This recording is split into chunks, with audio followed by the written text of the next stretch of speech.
চরম আত্মকেন্দ্রিকতা বা একটা নিষ্ঠুর এরকম একটা জায়গায় তুলে নিয়ে যাচ্ছে। তার কাছে সমাজ, পৃথিবী, ভবিষ্যৎ যেন সবটাই শুধু নিজের জন্য।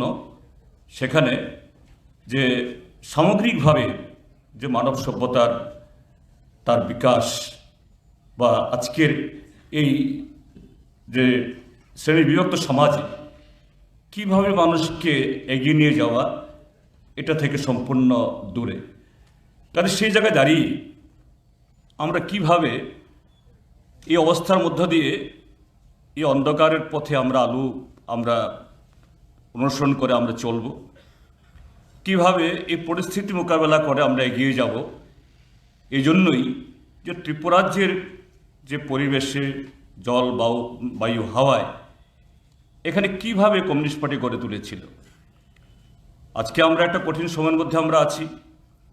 কাজে সেই জায়গায় দাঁড়িয়ে শুধু যে এই দেশের বর্তমান যে সাম্প্রদায়িক শক্তিকে মোকাবেলা করব, শুধু এই চিন্তা ভাবনা করলে সেখানে চলবে না।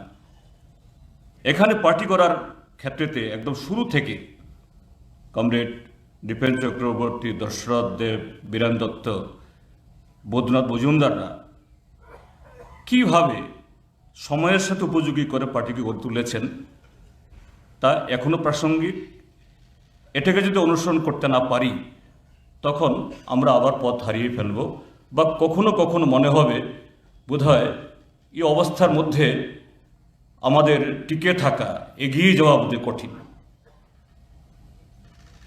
যেমন এই সময়তে একটা পরিস্থিতি চলছে আমাদের দেশের রাজনীতিতে, যে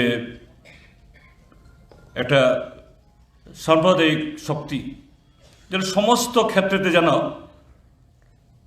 তাদের বিকল্প কেউ নেই আর। এবং এই যে সাম্প্রতিক যে গত পরশুদিন যে ফল বেরোলো, এ থেকে আমাদের সভ্য সমর্থক বা দরদীদের একাংশের মধ্যে কারো কাছে, হয়তো সবার কাছে না, একটা এরকম একটা পরিবেশ তৈরি হচ্ছে যা মনে হয় এটা থেকে বেরিয়ে আসা যাবে না। কিন্তু আমরা যদি সেটাকেও আমরা দেখি, অন্যদিক থেকে যদি আমরা মিলিয়ে দেখি, একটু বিশ্লেষণ আমরা করি, এই যে ফল গেল, যদিও তার যে চুলচেরা বিশ্লেষণ এখনো আসেনি সেরকমভাবে, কিন্তু যা এসছে বা যা স্বাভাবিকভাবে আমরা দেখছি, 5টা রাজ্যে নির্বাচন হয়েছে, তার সমগ্র বিরোধী দল থেকে শাসক দল বা বিজেপি 3টা রাজ্যে জিতেছে, কিন্তু তাদের টোটাল যে ভোটের সংখ্যা এটা প্রায় 30-35 লাখ বা তার চেয়ে কম। অর্থাৎ এই ভোটেও একদিক থেকে বিশাল জয় অবশ্যই, কিন্তু সামগ্রিক ভোটের বিচারে যে শাসক দলের বিরোধী যারা তারাই বেশি ভোট পেয়েছেন, আর নিকটতম প্রতিদ্বন্দ্বী যারা তাদের থেকে তাদের পার্থক্যটা খুবই কম, কয়েক % মাত্র। কাজে সেই জায়গায় দাঁড়িয়ে আমরা যারা ত্রিপুরায় আমরা কাজ করছি, আমরা যদি মনে করি যে না, এই শক্তিকে হারানোর জন্য আমাদের যে প্রচার, প্রস্তুতি, উদ্যোগ, এটা বোধহয় খুব কঠিন হয়ে গেল, না মোটেই না। এবং সেই জায়গায় আমাদের তাহলে কি করতে হবে? আমাদের রাজ্যে এখনও আমাদের পার্টির সভ্য প্রায় 45,000, 4 সহস্রাধিক আমাদের পার্টি ব্রাঞ্চ। তার মানে হলো 4 সহস্রাধিক মহল্লার মধ্যে আমাদের উপস্থিতি আছে। গণসংগঠনের সদস্য হিসাবে প্রায় 6-7 লাখের উপরে। ত্রিপুরাজ্যের এমন কোনো ওয়ার্ড, এমন কোনো মহল্লা নেই যেখানে যে পার্টি ইউনিট হিসাবে হোক বা গণসংগঠন প্রাথমিক কমিটি হিসাবে সেখানে আমাদের উপস্থিতি নেই। এরকম জায়গা খুবই কম আছে।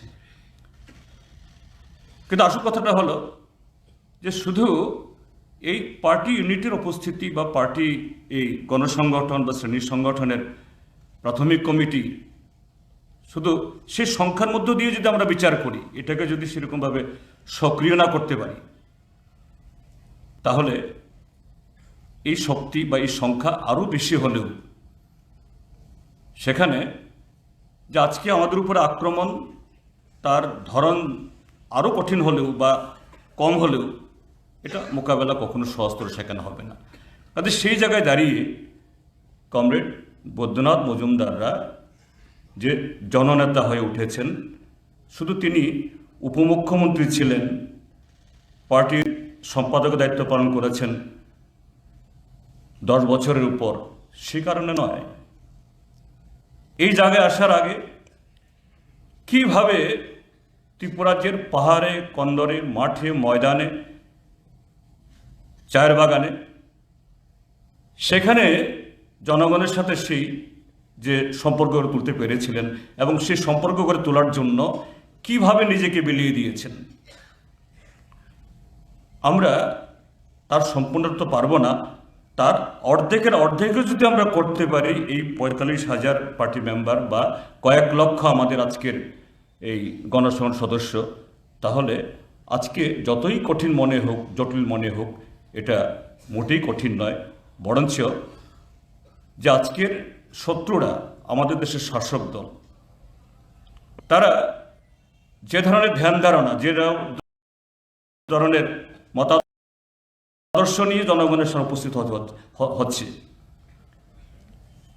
আরেক দিক থেকে দেখলে এটা একেবারে সেরকম কোনো কঠিন ব্যাপারই নয়। যেমন এই কয়েকটা রাজ্যের নির্বাচনের ফলাফলের পর আমাদের দেশের প্রধানমন্ত্রী কি বলছেন, যে তার কাছে দেশে মাত্র 4টা জাতি।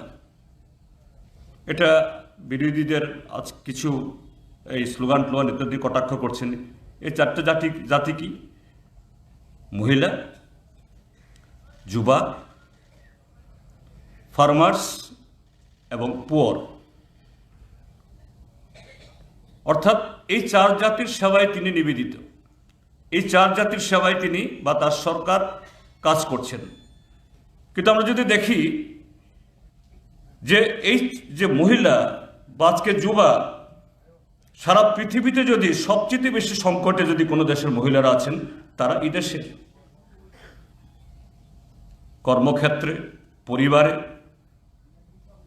এবং জীবনের সমস্ত ক্ষেত্রেতে এই অংশ আজকে এদের কোনো নিরাপত্তা নেই, তাদের কোনো সম্মান নেই। তাদের যে নিরাপত্তা গড়ে তোলার জন্য যে সমস্ত প্রতিশ্রুতিগুলো ছিল বা সংবিধান যে সমস্ত কথা দিয়েছে, এগুলো আজকে তছনছ করে দিচ্ছে। যুবারা বলা হচ্ছে আমাদের দেশ যুবাদের দেশ। কেন? যে বয়সের বিন্যাসে 2/3 জনসংখ্যা আমাদের দেশের, তাদের বয়স 40-এর নিচে।